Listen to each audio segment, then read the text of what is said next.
In the 90s, Johnny Carson was hailed as the man who taught America how to laugh.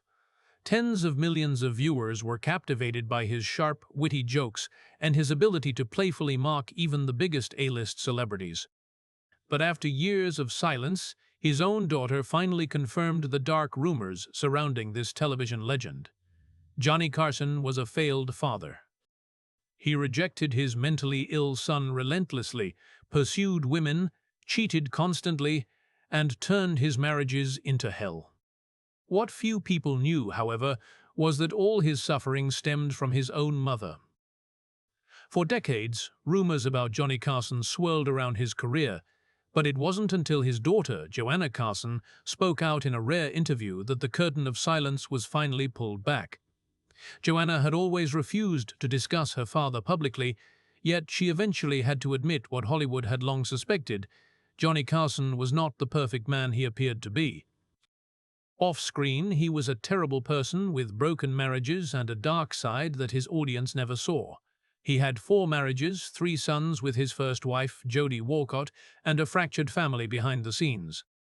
His eldest son, Richard "Rick" Carson, suffered from mental illness from a young age with signs of emotional and behavioral disorders.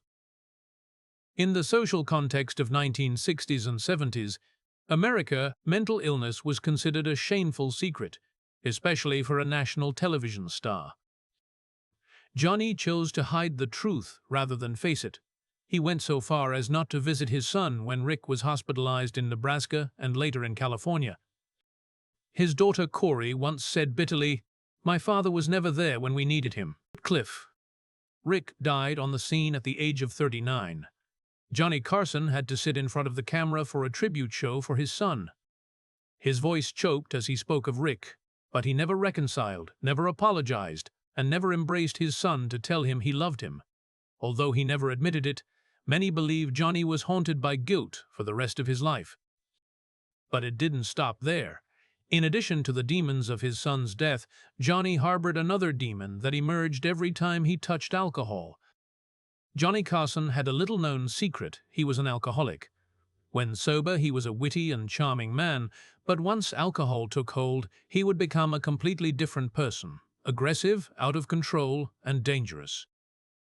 In October 1987, NBC hosted a lavish party on the Queen Mary to celebrate the 25th anniversary of The Tonight Show. The setting was splendid, with media crowding around and NBC executives raising toasts. But in front of friends, colleagues, and even family, a shameful scene unfolded. His son Rick was drunk and stumbled in front of the cameras. Seeing his son in that state, Johnny's face turned red with anger. In a matter of seconds, the king of late night transformed into a violent father, shouting directly at his son. Rick yelled back. The two men were like cornered animals, ready to lunge at each other right there on the ship's deck. Johnny nearly threw a punch before he was restrained. The press that day only hinted at the incident, but everyone present knew the anniversary night nearly turned into a public domestic violence incident. This wasn't the first time alcohol made a fool of Carson. In 1982, he was pulled over by police while driving his DeLorean while intoxicated and was sentenced to 3 years of probation. Strict conditions were imposed. Carson was only allowed to drive from his home to NBC and was not allowed to carry anyone, not even a pet. Even worse, he was forced to attend alcohol rehabilitation sessions. Even in public, Carson couldn't completely hide it.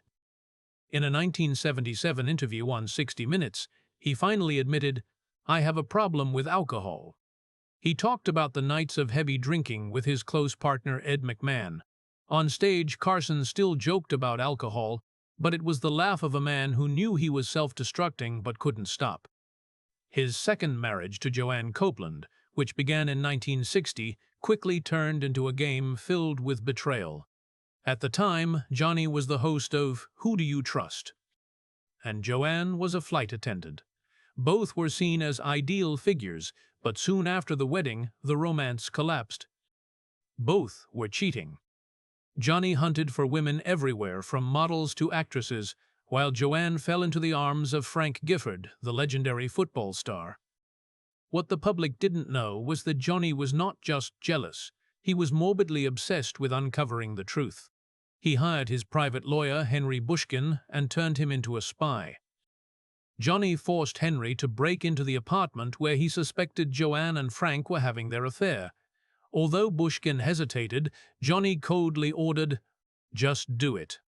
When Bushkin returned with the trophy, Joanne's lingerie found in the apartment, Johnny completely broke down. He couldn't handle his wife's betrayal. Johnny smashed furniture, threw a tantrum, and then went on a massive drinking binge with Ed McMahon. Witnesses recalled, "The king of late night cried like a child, his shame mixed with the alcohol." The affair between Joanne and Frank later fizzled out. Frank married Kathy Lee Gifford, and Johnny and Joanne officially divorced in 1972 after 9 years. Joanne still spoke of Johnny with respect, trusting his extraordinary talent, but she stressed, "I would never go back to him."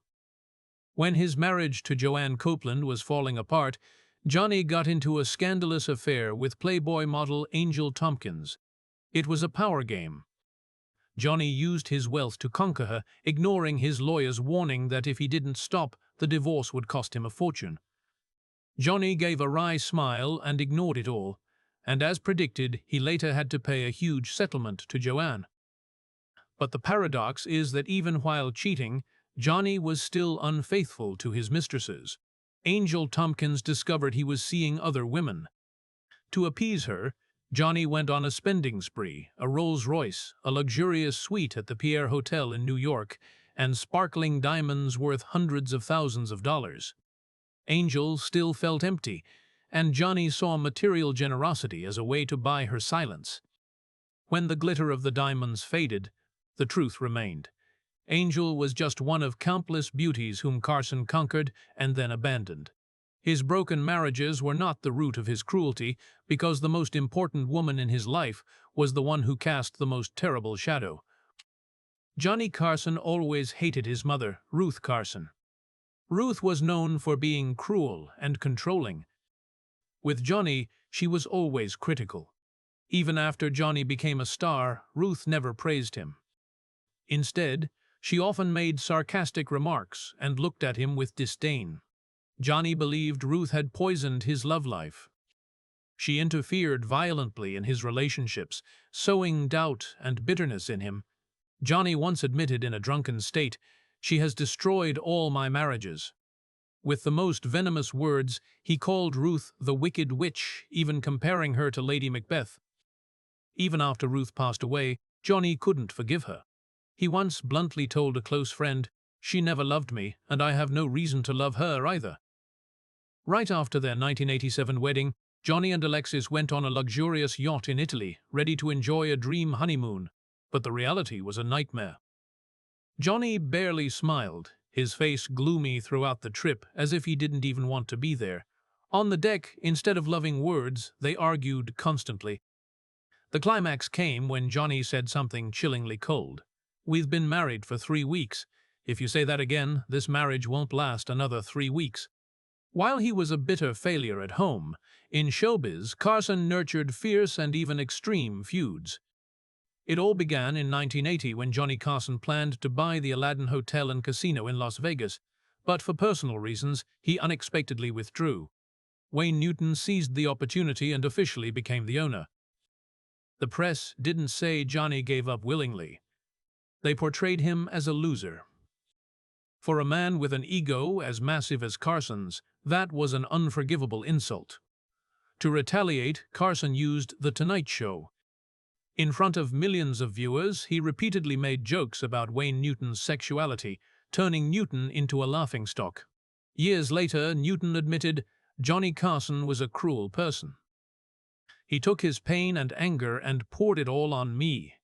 Things escalated when Newton went to NBC's office, stormed into Carson's room, and said in a cold voice, "If you slander me on air one more time, I will beat you right here." Carson fell silent. From that day on, Johnny Carson completely stopped all jokes aimed at Wayne Newton.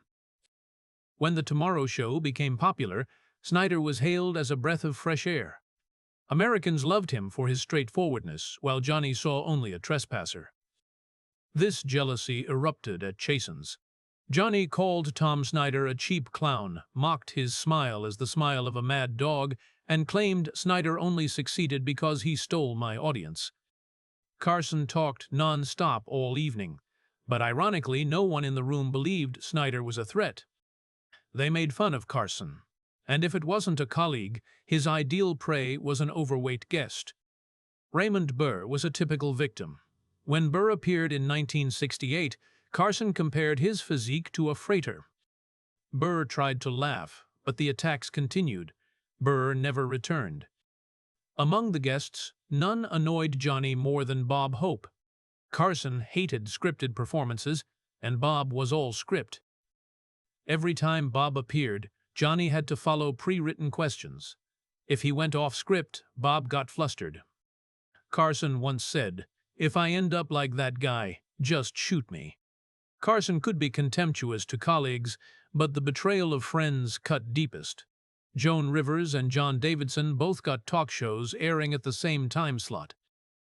Carson saw this as betrayal.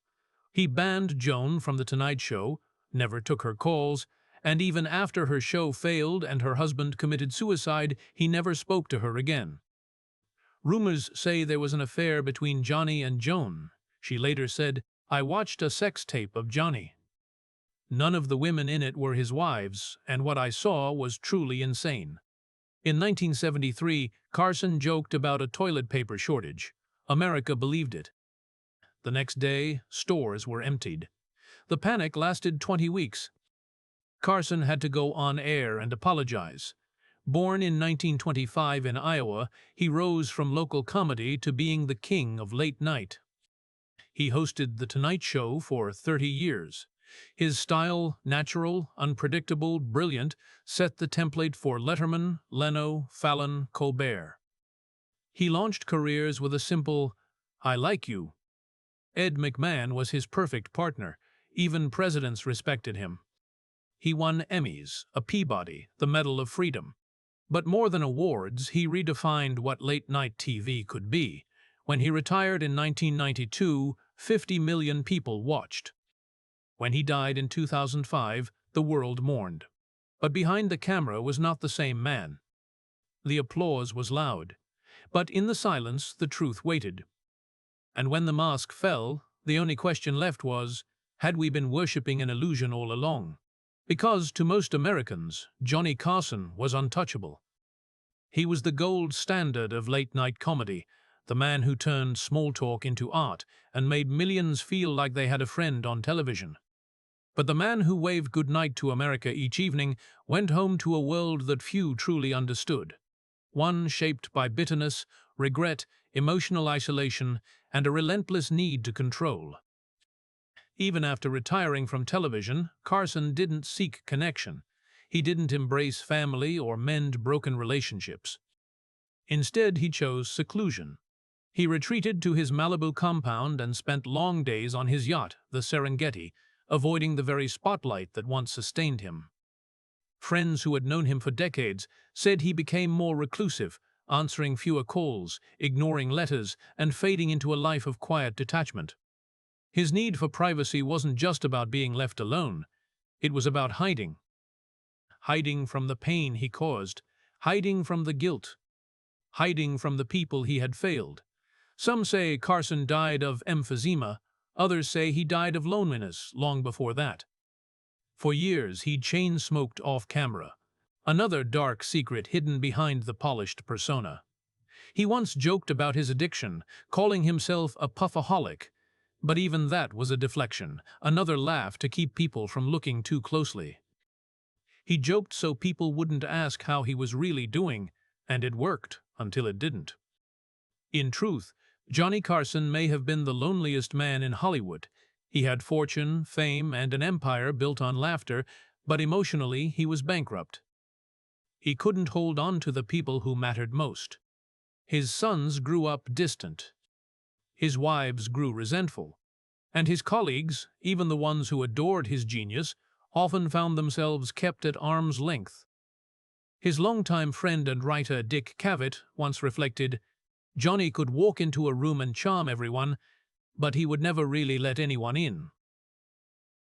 There was always a wall, always a defense mechanism. For Carson, vulnerability was dangerous. Honesty was risky. So instead, he told jokes. He made people laugh. And as long as they were laughing, they wouldn't ask the questions that might expose what was underneath. And yet, despite it all, people still loved him. They forgave his cruelty. They ignored the rumors. Because Johnny Carson represented something bigger than himself, he was a symbol of a simpler time, of family evenings gathered around the TV, of a country united in laughter. To confront his flaws meant confronting their own nostalgia, their own desire to believe in heroes. But maybe that's the real tragedy. That we needed Carson to be perfect more than we needed him to be real. That we accepted the illusion so readily, so eagerly, that we never stopped to wonder what the cost was, to him and to those around him. In the end, Johnny Carson wasn't just a man who made America laugh, he was a man who never learned how to cry.